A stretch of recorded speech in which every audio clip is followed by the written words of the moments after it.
नगर निगम का 150 करोड़ का घोटाला तो आपको याद ही होगा। लगातार जो है वो कई महीनों तक सुर्खियों में रहा। कई शिकायतें उस घोटाले को लेकर के हुई कि आखिरकार ठेकेदारों को जो है वो पेमेंट कर दी गई, लेकिन जमीनी हकीकत पे जो है वो एक भी ईंट नहीं लगी और लगभग 150 करोड़ के आसपास का ये पूरा घोटाला था। इस पूरे मामले की लगातार जांच भी चल रही थी, लेकिन जो है वो दस्तावेजों के सहारे से इस पूरी जांच को अंजाम दिया जाता, वो दस्तावेज ही जलकर स्वाह हो गए और इसके बावजूद इसकी जांच जो है वो ठंडे बस्ते में चलेगी। हमारे साथ आरटीआई कार्यकर्ता वरुण शौकंद हैं, उनसे जानने की कोशिश करते हैं आखिरकार किस एंगल से देखते हैं वो इस घोटाले को। वरुण जी, किस तरीके से लगता है आपको ये 150 करोड़ का घोटाला था पूरा नगर निगम के अंदर और कामकाज कुछ नहीं हुआ, किस तरीके से मानते हैं? देखिए, मैं इसमें ये कहना चाहूँगा, ये घोटाला नहीं है, ये तो एक पेमेंट दे दिया और दूसरा ले गया। काम तो इसमें हुए नहीं है। वार्ड नंबर 1 की बताऊंगा आपको मैं, एक 40-45 लाख का बिल हुआ है, 47 लाख के एक दो बिल हुए। उसमें क्या कर रखा है, कह रखा है कि नालियों की सफाई करने के लिए साइड में नाली है, लेकिन वहाँ पूरे में सीवर लाइन है, लाइनियाँ नालियाँ हैं ही, नदारद है, नालियाँ नहीं है वहाँ पे। तो फिर सफाई किस चीज़ की कर दी? ऐसी बहुत सी पेमेंट्स हैं और पूरे फरीदाबाद की हैं, ऐसा नहीं है कि किसी एक एरिया को, पूरे फरीदाबाद की हैं। वो सीधा पेमेंट गई है। कई बार ऐसा भी देखने में आया है एसडीओ के साइन नहीं है, कॉन्ट्रैक्टर ने किस तरह उनके साइन वाइन करके ऊपर से पेमेंट पास करवाई है। ये तो बहुत एक तरह का मकड़ जाल है। ये 50 करोड़ से शुरू हुआ था और 150 के में 200 करोड़ तक भी जा सकता है ये।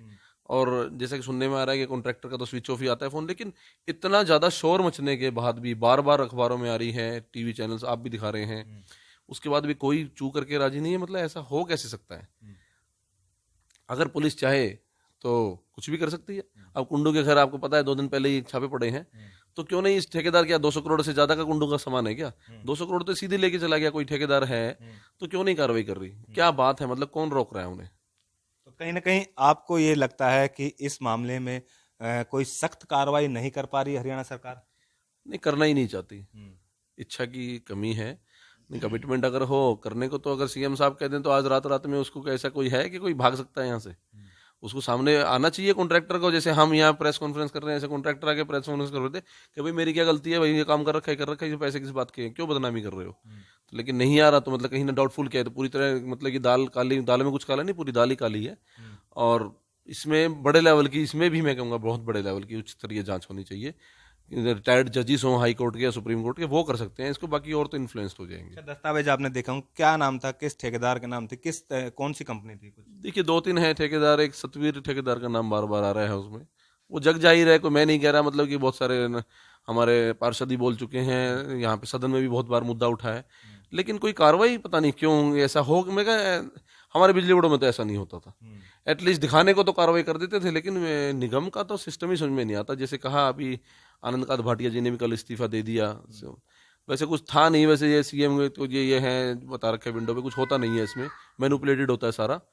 तो लेकिन देखिए, हम फिर भी हम चाहते हैं कि कार्रवाई हो और जल्दी हो इस तरह से। आपको नहीं लगता कहीं ना कहीं अधिकारी ही इस पूरी जांच को जो है वो दबाना चाहते हैं, क्योंकि जिस तरीके से जो जांच में दस्तावेज चाहिए थे वो दस्तावेज ही सारे स्वाह हो गए?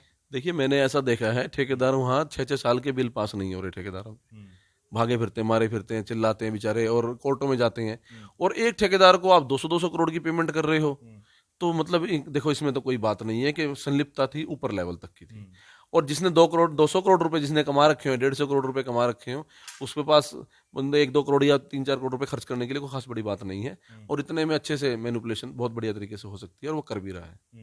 अच्छा, आपको लास्ट में अगर मैं पूछना चाहता हूँ, आप क्या चाहते हो कि इसमें किस तरीके की जांच हो जिस तरीके से दूध का दूध और पानी का पानी हो सके?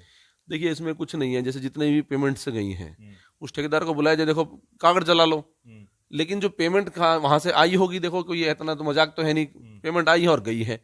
गई है तो वो ठेकेदार अपना बताए कहाँ लगाई भाई तूने, तेरे खाते में पेमेंट आई है, तूने क्या क्या चीजें खरीदी। देखो, अगर उसने रोड बनाए हैं तो सीमेंट बजरी ईंट खरीदी होंगी, उसकी परचेजिंग के बिल ले लो। क्रैक हो सकता है, और जीएसटी चल रहा है इस टाइम, तो 1 मिनट का भी गड़बड़ नहीं हो सकती, यहाँ से वहां एक पैसा भी नहीं हो सकता। अगर कोई ढंग से क्रैक करना चाहे, इवन अगर मुझे सौंपी जाए जांच, तो मैं भी क्रैक कर दूंगा इसको तो पूरे को। तो जिस तरीके से ये आरटीआई कार्यकर्ता वरुण शौकंद है, इन्होंने साफ तौर से कहा कि लगभग 50 करोड़ से शुरू होकर के घोटाला लगभग 200 करोड़ के आसपास तक पहुंच गया था। और इस पूरे मामले में हैरानी की बात तो यह है कि तमाम दस्तावेज, तमाम जीएसटी होने के बावजूद भी इस मामले की अभी तक जांच जो है वो जस की तस नहीं हो पाई। रिपोर्ट जरूर भले ही जो अंदर खाते बताएगी कि तैयार हो चुकी थी, लेकिन अभी तक इस मामले में दूध का दूध और पानी का पानी नहीं हो पाया। तो इसको लेकर के इन्होंने साफ तौर से आज कहा कि इस मामले में दूध का दूध और पानी का पानी होने जाके तो कि रिटायर्ड जज या फिर कोई बड़े लेवल के अधिकारी जो है वो इस पूरे मामले की अगर गंभीरता से जांच करें तो आसानी से इस पूरे मामले से पर्दा उठ सकता है। अब देखने वाली बात यह होगी कि इस पूरे मामले में हरियाणा सरकार कोई सख्त कदम उठा पाती है या फिर इसी तरीके से यह मामला ठंडे बस्ते में दबा रहेगा। फरीदाबाद से अनिल राठी, पंजाब केसरी टीवी।